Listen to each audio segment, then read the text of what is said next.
il y a des organes qui sont clairement définis à l'article 161 de la Constitution qui peuvent introduire une demande en interprétation. Nos amis du FCC, comme ils ne comprennent rien, ils ont envoyé le PPPD et le RRC déposer une requête en interprétation. Ce n'est pas constitutionnel. Arrêt à court concernant les petits bureaux au pouvoir. Au moins, le problème est arrêt à court et Zagamoulaye, 10 feuillets, parfois 15 feuillets. Dans le FCC, le collège Zagamoulaye batanga peut-être pas chez moi comme Soukiwan.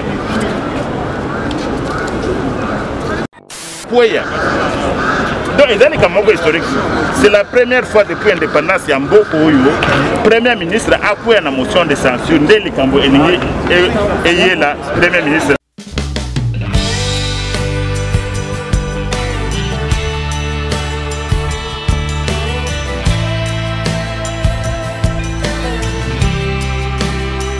Bonjour messieurs, les dames, bonjour à vous tous qui nous suivez à travers www.mareference TV. Ma référence TV depuis Londres, grand merci à toi, grand merci Naba Nyonso Bazalra branché connecté dans ma référence télévision. Et grand merci na sponsor numéro 1 il y a émission Nabino qui demande le peuple vraiment. On est ensemble avec vous, restez branchés ici, Tozana Kati a parlé du peuple.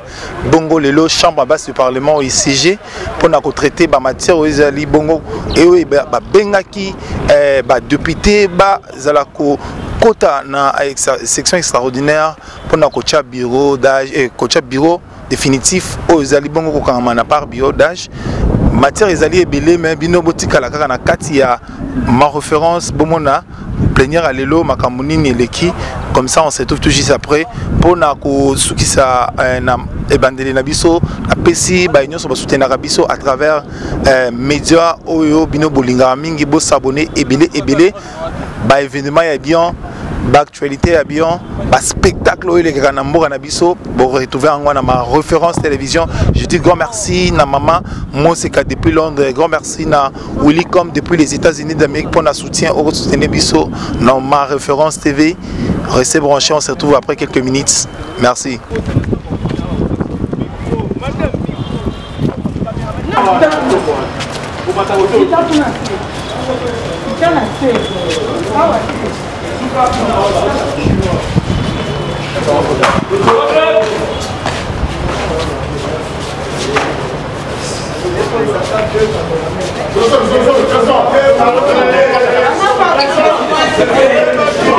C'est dans le règle de la procédure parlementaire parce que nous devons contrôler le gouvernement. Nous avons constaté qu'il y a beaucoup de défaillances dans la gouvernance de Ilunga Ilunkamba en tant que Premier ministre. Pourquoi nous avons, avec le devoir de redevabilité, initié cette motion de censure.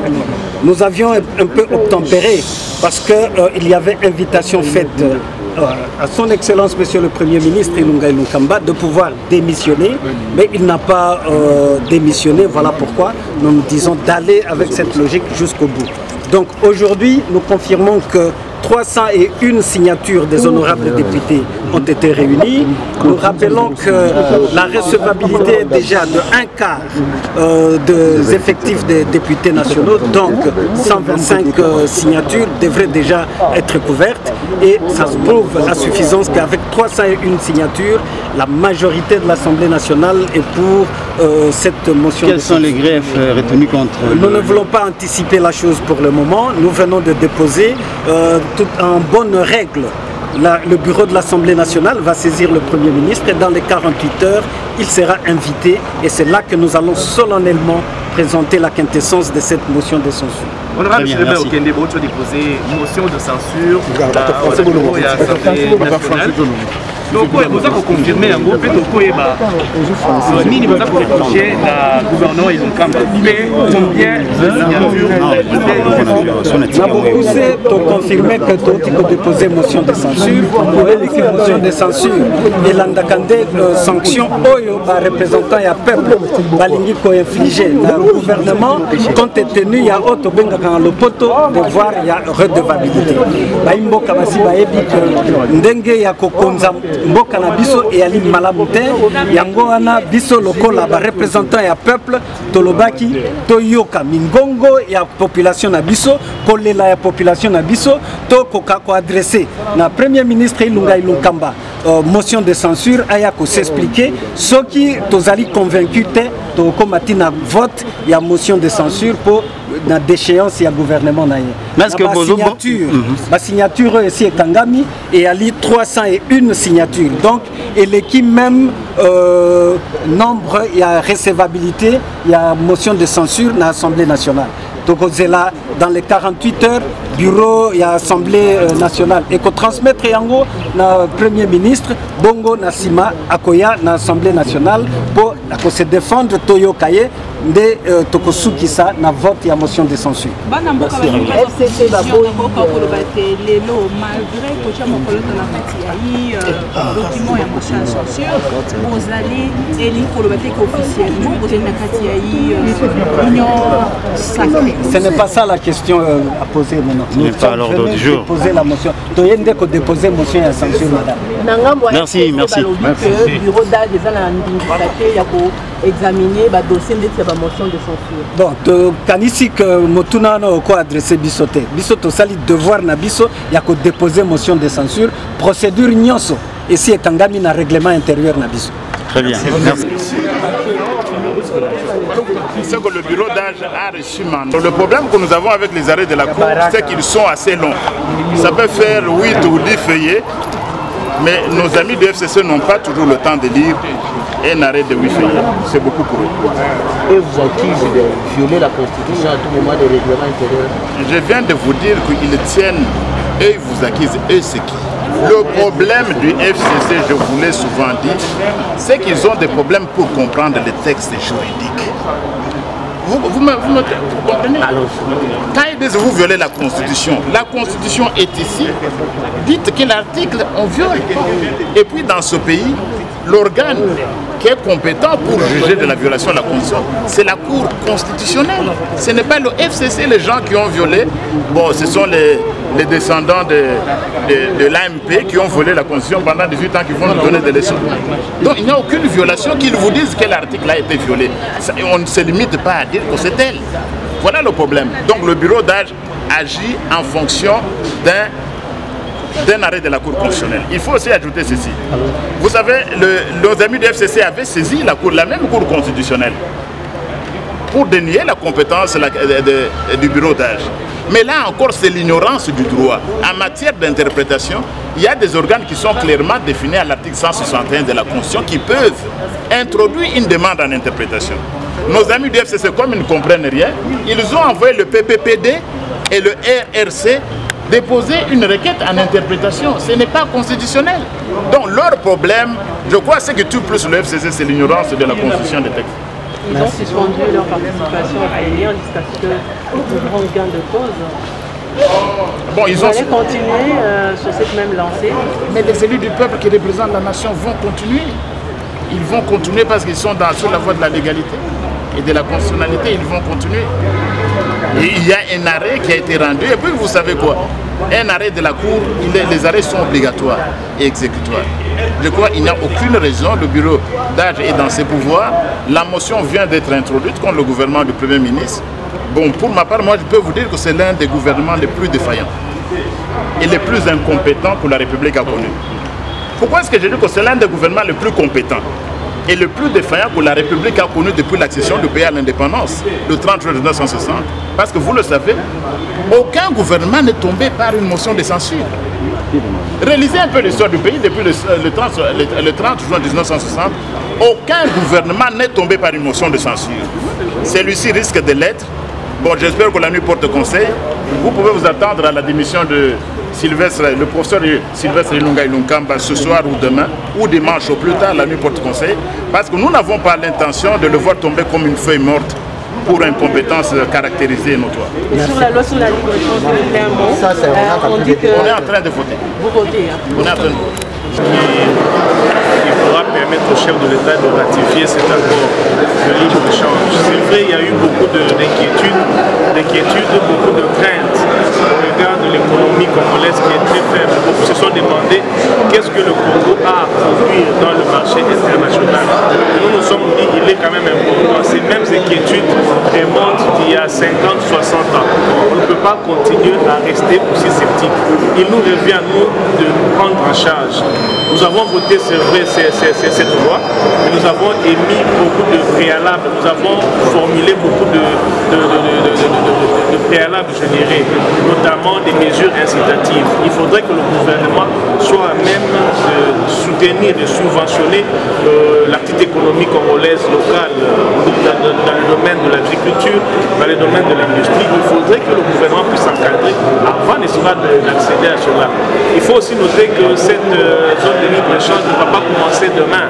Il y a pratiquement 10 ans. Donc c'est dans 10 ans que cela sera effectif. 10 années, c'est quand même assez intéressant pour nous permettre de nous apprêter.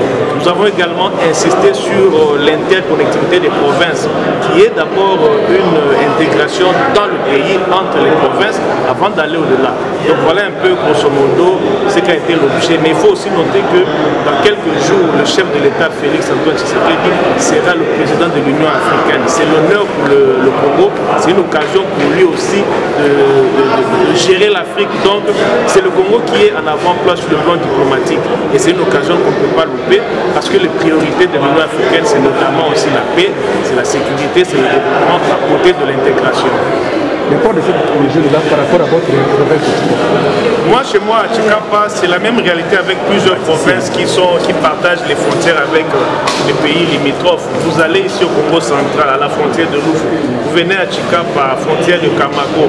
Vous allez à Kananga, un peu partout, dans le Grand Katanga, à l'est. Nous partageons des frontières avec les autres pays. Quand vous remarquez bien, il y a des ciments qui coûtent $5 dans certains pays en Afrique. Ici, chez nous, c'est $15, $20. Nous payons, c'est vrai, la douane. Mais en réalité, c'est le consommateur, c'est le peuple qui, au lieu de payer un ciment qui coûterait $6 parce qu'il n'y a pas de douane, qui le paye à $20. C'est vrai, le gouvernement veut avoir des ressources pour le budget. Mais c'est lui qui souffre, c'est le pauvre, c'est le pauvre Congolais. Au lieu d'acheter un ciment à $6, il l'achète à $10, $20 parce qu'il y a la douane. La douane, en réalité, c'est nous, Congolais, c'est nous, consommateurs, qui la payons. Donc, autant de réflexions, ce n'est pas...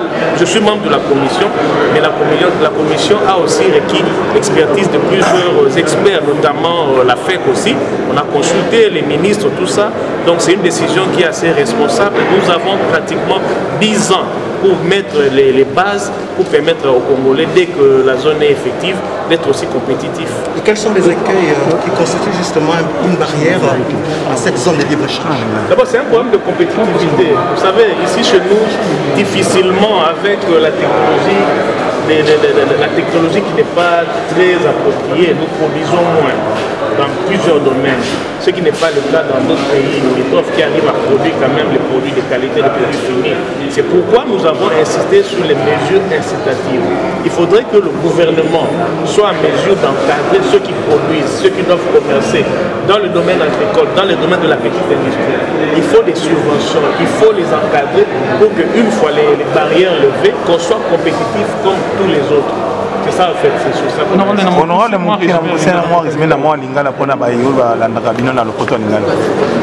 tu as voté loi moko eza quand même ya motuya parce que ils ont concerné la zone ya libre échange en Afrique. Vous voyez que na mikoloza koya mokonzi ya mboka Félix Antoine Tshisekedi aza kokoma président ya Union africaine. Ezali honneur pour na biso ba congolais. Ezali pe occasion ya ko permettre pe asala mosala ndenge ngobani. Union africaine elakisi kimia ezala elakisi sécurité elakisi pe intégration wana ezali kolongola ba barrière notamment douanière entre les pays pour commerce de la kitoko. Nous voter loi yango miso ko kana mate to sengi na l'état azwa ba mesure incitative et l'objet apesa makoki na bayebaza na milanga bayebaza na ba industrie ya mikie na Congo pour être base à la paix à même ya ko za la compétitif na monde ya commerce ceux qui ba déconnamission ya ba mboka mso ba produit global ya bien biso pe bayeba biso base à la paix na makoki ya ko produit ba produit fini o ekokota na compétition na bande mosusu wana ceux qui otamboli na ba province ebele na ba Congo Lufu na Tchikapa epa na ngai kuna Kamako ke na Kasumbalesa na partout le commerce, le gouvernement doit le combien. Ce que tu as dans la province, le ciment, dans le pays, le ciment, $5. Mais ce qui est foutu, on a 20 $. Même à d'autres sommes, on a Congolais d'autres souffrir. Mais ce qui est local, le ciment est $5, on a transport, quand on a $1, d'autres sommes, on a $6. Ils ont toujours avantage à Congolais. Mais Congolais, on a il faut que ça ait ma coquille, aille ma produit, pour avoir un échange, il y a malade, le bibeli kampo ya ba province ekutana donc intégration pesa dans la kati ya Congo et kubanda bala moko te tozo mona 10 ans pour makambo wana esalama eloko tolobi na kati ya mobeko wana oyo mokonzi ya mboka faut ratifier yango wana. Merci. C'est un grand marché, un marché avec 100 millions d'habitants et la première caractéristique d'un marché c'est que le marché peut être régulé à l'interne. Et là, j'ai l'impression que ce sont 100 millions de consommateurs que nous jetons comme ça devant ces pays africains qui ont passé du temps à construire à l'intérieur de leur pays, à construire les serres agricoles, alors que nous avons besoin de 90 000 km de serres agricoles. Alors, au moment où les denrées alimentaires pourrissent dans l'arrière-pays, au moment où plusieurs jeunes qui ont des ambitions, qui ont des projets financés, il n'y a aucune politique d'accompagnement à l'interne, même quand on parle de la classe moyenne qui doit être conçue jusque-là, il y a pas encore de signaux. Nous avons estimé que c'est trop préliminaire d'adhérer à cette zone. Créer un marché alors que la République démocratique du Congo n'a pas une identité économique. En termes de participation, vous ne voyez pas que la RDC ne participera pas à 100%. Exactement, vous avez raison, parce que quand on dit échange, c'est d'abord un rendez-vous pour donner et de recevoir. La RDC va donner quoi? Ce qui est sûr, c'est qu'elle va recevoir. Elle va recevoir beaucoup parce que nous connaissons l'influence des marchés qui se trouvent dans nos frontières, notamment entre l'Angola, le marché Lufu, qui a paralysé à un moment donné l'économie de notre pays, et le Rwanda, les collègues qui sont élus du nord et du sud nous parlent de l'influence qu'a le marché rwandais sur le marché congolais. En tout cas, il est temps pour nous, surtout nous politiques, de constater les dégâts. Les dégâts, c'est quoi? C'est que pendant que les autres construisaient, pendant que les autres projetaient, envisageaient le bien-être de la population, nous passons le temps à des guerres entre nos frontières, à des conflits inutiles qui aujourd'hui nous met face à une responsabilité. Merci honorable. Merci. Et vous savez, avec la douane, nous sommes en train de perdre énormément d'argent. Mais si nous ratifions cet accord, nous pouvons accroître notre recette douanière de 70%. Pourquoi? Parce qu'on ne parvient pas vraiment à contrôler l'importation, tout simplement parce qu'il y a des corruptions, il y a des fraudes massives. Mais si on supprime la douane, on revient à la taxation via l'impôt. Et quand on va taxer la marchandise à travers l'impôt, on gagne parce qu'on contrôle. Il n'y aura plus de fraude, il n'y aura pas de corruption au niveau de la frontière. Parce que vous savez que notre frontière est poreuse et ça fait en sorte qu'il y a plusieurs entrées de marchandises. Autant libéraliser, mais aller taxer au niveau de l'impôt. D'ailleurs, à l'Est, nous sommes en train de faire les commerces transfrontaliers et les pays de part et d'autre, la population sont en train de faire des échanges. Ça fait des années que nous faisons des échanges transfrontaliers. Donc c'est en fait l'application même de cette loi ZLECAf. Donc il faut qu'on puisse formaliser pour que la population puisse être en paix, pour diminuer avec la tracasserie, parce qu'il y a des camions qui font 2 à 3 jours, même une semaine au niveau de la barrière. Il faut gagner sur le temps et il faut rentabiliser sur l'économie de notre pays. Certains de vos collègues disent que cette loi n'est pas bénéfique pour notre pays, étant donné que nous ne produisons rien, nous risquons de subir la production des autres. Nous avons gelé cette loi, ça fait plus de 3 ans, ici dans notre pays. C'est presque 5 ans qu'on gèle cette loi-là, de libre-échange. Mais ce n'est pas le problème. Le problème de la RDC, c'était un problème politique. On dit toujours, faites-moi de la bonne politique, je vous fais une bonne économie. On avait des problèmes politiques et nous sommes en train de dépendre des pays extérieurs. Ça fait plus de 20, plus de 30 ans. On est à Kinshasa, tous les produits vivriers qu'on consomme à 80%, ça vient de l'étranger. Donc on ne doit pas nier ça. Donc maintenant là, il faut faire un plan et là je suis en train de féliciter les 2 commissions, relations extérieures et économico-financières, de faire un plan en sorte que l'Assemblée garde un contact avec le gouvernement pour qu'il y ait une façon de suivre. Parce que si on applique cette loi de ratification au niveau des ELECAF pour la libre-échange, on doit faire des réformes au niveau de l'administration fiscale. Et c'est ce qui permettra à ce que les pays, au lieu de perdre de l'argent, puissent plutôt gagner en excès. Les gens ont peur qu'on va avoir peut-être un budget qui va descendre de 6 milliards à 4 milliards. Non. En taxant les biens et marchandises au niveau de notre pays, déjà à l'importation, nous aurons gagné plus que la taxation au niveau de la barrière douanière. Donc c'est un faux débat en disant qu'on va produire, mais c'est vrai qu'il faut avoir un plan pour stimuler les pays à pouvoir produire, à encourager les PME, les petites et moyennes entreprises à produire, mais aussi avoir des banques à crédit agricole pour pouvoir appuyer les agriculteurs. Parce que quand vous appuyez les agriculteurs, quand vous appuyez les PME, on peut donner de l'emploi à 10,3% par rapport à ce qui est maintenant. Et même pour les gens qui sont déjà bien positionnés, ils peuvent aller à une croissance de 9,3%. Donc ce n'est pas une perte, c'est quelque chose, c'est un gain pour notre pays. Merci.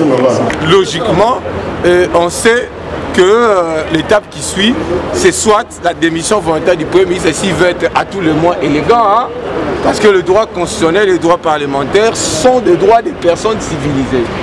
Et donc lorsqu'on vous met en cause au-delà du nombre requis, la logique primaire, c'est de passer les armes à gauche en démissionnant. Mais s'il ne le fait pas dans les jours qui viennent, ça sera de la totale humiliation. Et ça sera un spectacle si désolant pour un monsieur si sérieux, professeur d'université qu'il est, et que son honneur soit mis en pâture par les élus. Parce que dedans, je vous informe qu'il y a plusieurs griefs gravissimes, dont notamment l'incompétence. Et au-delà de l'incompétence, il y a des questions sécuritaires, il y a des promesses non tenues, qu'on vous mette à la sellette devant la représentation nationale pour vous compter un à un vos griefs, une à une vos fautes. En tout cas, il faut avoir des nerfs d'acier pour résister.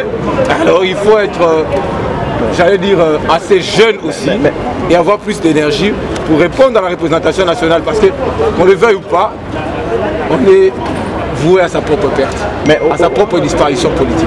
Honorable, mais le contrôle du gouvernement n'est pas, le bureau d'âge n'a pas cette compétence-là. Quels sont les soubassements juridiques que le bureau d'âge a eu à se maintenir pour traiter cette question? On ne vous le dira jamais assez que le bureau d'âge a par 2 fois saisi la Cour constitutionnelle. Et la Cour constitutionnelle a reconnu la compétence de contrôle au bureau d'âge. Et donc, l'arrêt de la Cour constitutionnelle, je ne dis pas que c'est une forme de révision jurisprudentielle de la Constitution, non, parce que l'arrêt corrobore la position du constituant et l'arrêt corrobore la posture de notre règlement intérieur, parce que le règlement n'était pas assez disant, assez détaillé sur cette question. L'arrêt y apporte des éléments d'explication qui fondent aujourd'hui la compétence du bureau d'âge. Et la Cour, vous le savez, comme depuis 2006, a pris l'habitude de statuer sur la base de sa compétence résiduelle et comme acteur, garant ou régulateur du fonctionnement, du bon fonctionnement des institutions. La Cour l'a fait et donc le bureau d'âge a une assise juridique. Je pense qu'il n'y a pas de soucis, il n'y a pas de questions à se poser sur le plan des droits. D'où les bureaux d'âge font-ils sa compétence? C'est dans l'arrêt de la Cour constitutionnelle, c'est dans la Constitution et c'est dans le règlement intérieur de l'Assemblée nationale. C'est lui qui veut contester, il n'a qu'à saisir le juge de la Cour constitutionnelle pour avoir un arrêt d'interprétation de l'arrêt qui a été rendu. Mais au cas contraire, nous sommes tous appelés à nous soumettre à la toute-puissance de la Cour constitutionnelle, parce que dans une démocratie constitutionnelle, l'arrêt de la Cour constitutionnelle a une valeur théréotique. J'allais dire... Et on construit la nation avec la superstructure et l'infrastructure. La superstructure, ce sont des idées, n'est-ce pas, fondatrices, et même de l'économie. L'infrastructure, c'est le soubassement de la superstructure. Si hier, les uns n'ont pas construit la nation, ils ont construit l'État autorité morale, je crois qu'avec l'apport de l'Union sacrée, l'objectif, l'idéal serait avant tout qu'on construise la nation. Quand je parle de la construction de la nation, tout est là. Tout est là. C'est un tout. la nation. Je crois que c'est une bonne chose, parce que sans l'intégration à la fois régionale et internationale, on ne va pas s'en sortir. En face de nous, l'Ouganda atteint l'autosuffisance alimentaire. La Côte d'Ivoire est en voie d'atteindre l'autosuffisance alimentaire et nous n'existons pas.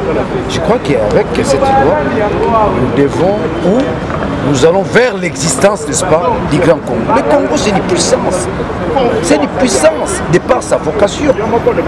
Une puissance à la fois économique, une puissance à la fois économique, parce que de par la démographie, n'est-ce pas, du Congo, nous constituons un grand marché d'Afrique. Un grand marché. 90 millions d'habitants, je crois que c'est le plus grand marché que l'Afrique a besoin. L'Ouganda nous lorgne, la Zambie nous lorgne, les Rwanda nous rognent. Tous ceux qui nous lorgnent là, parce que nous constituons un grand marché d'Afrique, je crois que nous-mêmes devons nous organiser. Et l'heure est arrivée, nous devons nous organiser. Donc, chapeau à Fachi avec l'Union centrale. Merci. Bureau nini il faut traiter en gros. Bureau d'âge, bureau de... Le Cambodge, au moins, il y a un problème de la FCC Zaboui. Arrêt à court concernant les PC bureaux au pouvoir. Au moins, le problème est arrêt à court des Zagamoulaye, 10 feuillets, parfois 15 feuillets. Dans le FCC, le coup des Zagamoulaye, peut-être pas chez moi,